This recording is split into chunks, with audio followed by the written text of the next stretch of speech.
विरासत में धन दौलत नहीं मिली, मेरे पिताजी को विरासत में शहादत की भावना मिली। मोदी जी मंच पे खड़े होकर मेरे पिता को देशद्रोही बोलते हैं। 19 साल की उम्र में जब मैं अपने शहीद पिताजी के टुकड़े घर लाई तो मैं नाराज थी इस देश से। जैसे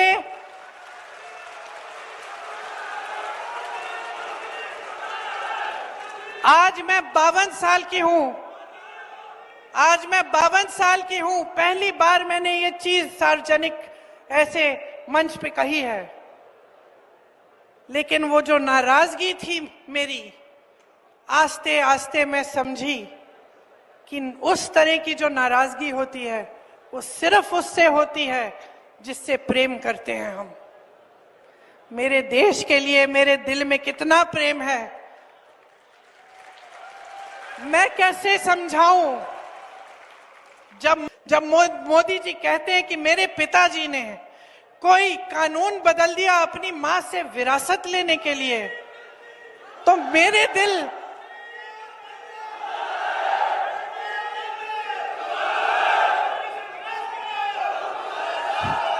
तो मोदी जी इस बात को समझ नहीं पाएंगे कि मेरे पिताजी को विरासत। आप समझ सकते हैं, आप समझ सकते हैं। इस देश के किसान हो, इस देश की मिट्टी आपने सींची है अपने पसीने से, अपने इतने बेटे भेजे हैं सरहद पे।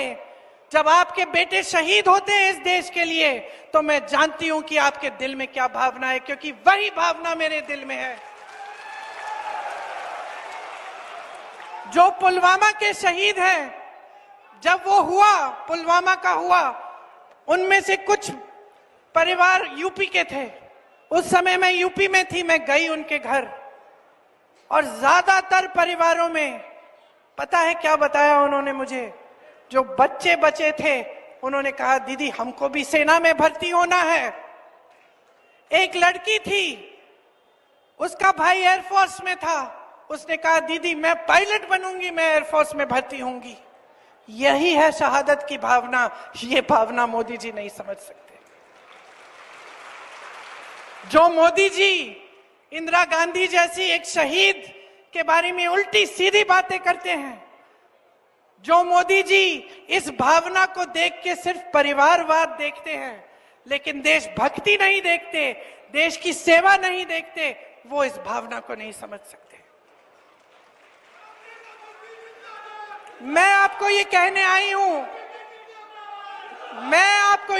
आई हूं कि हमें देशद्रोही कहें, हमें घर से निकाल दें, मेरे भाई को संसद से निकाल दिया, हम पे केस डाले। मेरे भाई पे इतने केस डाल दिए कि कभी इधर कभी उधर, कभी गुजरात में कभी बिहार में वो जाता है कचहरी, जाएगा, कुछ भी कर ले, मार डाले, लेकिन ये भावना हमारे दिल से कोई नहीं निकाल सकता। मेरे दिल में ये भावना थी, मैंने अपने पिता को भेजा, तुम्हारा काम था सुरक्षित रखना। मैंने अपने पिता को हिफाजत से तुम्हारे पास भेजा और तुमने ये टुकड़े लौटा दिए मुझे, और वो टुकड़े इस झंडे में लपेटे हुए थे, देश के झंडे में। मैं नाराज थी। मैं समझती हूं शहादत का क्या मतलब है।